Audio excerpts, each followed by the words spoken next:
ಜೀವನ ಬದಲಾಗಲು ಒಂದು ಕ್ಷಣ ಸಾಕಂತೆ, ಆದರೆ ಆ ಕ್ಷಣಕ್ಕಾಗಿ ನಾವು ಪ್ರತಿದಿನ ಶ್ರಮಿಸಬೇಕಾಗುತ್ತದೆ. ಅಂದಾಗ ಮಾತ್ರ ಆ ಕ್ಷಣ ನಮಗೆ ಬರೋಕ್ಕೆ ಸಾಧ್ಯ.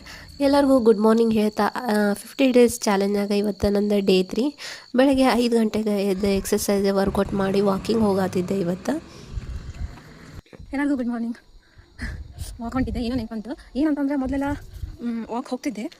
ವಾಕ್ ಹೋದರೆ ಎಕ್ಸಸೈಸ್ ಮಾಡ್ತಿದ್ದಿಲ್ಲ, ಎಕ್ಸಸೈಸ್ ಮಾಡಿದ್ರೆ ವಾಕ್ ಹೋಗ್ತಿದ್ದಿಲ್ಲ. ಎರಡೋಗಿ ಏನಾರು ಒಂದು ಮಾಡ್ತಿದ್ದೆ, ಮಿಡಲ್ ಅದು ಗ್ಯಾಪ್ ಮಾಡಿಬಿಟ್ಟೆ, ಅಷ್ಟು ಲೇಜಿ ಆಗಿಬಿಟ್ಟೆ. ಬಟ್ ಇವತ್ತಿಂದ ಎಕ್ಸಸೈಸ್ ವಿತ್ ವಾಕು ಮಾಡತ್ತೀನಿ. ಸ್ವಲ್ಪ ಟೈರ್ಡ್ ಆಗತ್ತೈತಿ. ಈಗ ಒಮ್ಮಕ್ಕಲಿ ನಾವು ಎಲ್ಲನೂ ಮಾಡಿ ಒಂದು ದಿನಕ್ಕೆ ಕಟ್ಟಿ ಹಾಕ್ತೀವಿ ಅಂದರೆ ಆಗೋಂಗಿಲ್ಲ. ಹಂಗೆ ಬರ್ಬರ್ತಾ ಒಂದೊಂದು ಆ್ಯಡ್ ಮಾಡ್ಕೊಂಡು ಇಂಪ್ರೂವ್ ಮಾಡ್ಕೋಬೇಕಾಗ್ತೈತಿ. ಯಾರು ಏನೋ ಮಾಡೋಕ್ಕಾಗ ಅವ್ರು ಹೊಂಟವಂತಲ್ಲ, ಅಟ್ಲೀಸ್ಟ್ ನಮ್ಮ ಜೀವನಕ್ಕಾದರೂ ನಾವು ಇಂಪ್ರೂವ್ಮೆಂಟ್ ಆಗಬೇಕಾ. ವಾಕಿಂಗ್ ಅದು ಮುಗಿಸ್ಕೊಂಡು ಒಂದು ಬ್ಲ್ಯಾಕ್ ಟೀ ಕುಡಿದೆ. ಟಿಫಿನ್ ಬದಲಾಗಿ ನಾನು ಗಂಜಿ ಕುಡಿತೀನಿ. ಗಂಜಿ ಕುಡಿದಾದ ಮಧ್ಯಾಹ್ನಕ್ಕೆ ನಾನು ಊಟ ಅನ್ನ ಸಾಂಬಾರು ಊಟ ಮಾಡಿದೆ. ಹಂಗೆ ಸ್ವಲ್ಪ ಗಂಟ್ಲದ್ದು ಪ್ರಾಬ್ಲಮ್ ಆಗಿತ್ತು, ಟ್ಯಾಬ್ಲೆಟ್ ತೊಗೊಂಡು ಈವ್ನಿಂಗ್ ಬ್ಲ್ಯಾಕ್ ಟೀ ಕುಡಿದೆ. ಊಟದ ಬದಲಾಗಿ ನಾನು ಸೂಪ್ ಕುಡಿದು ಈ ಡೇನ ಕಂಪ್ಲೀಟ್ ಮಾಡಿದೆ.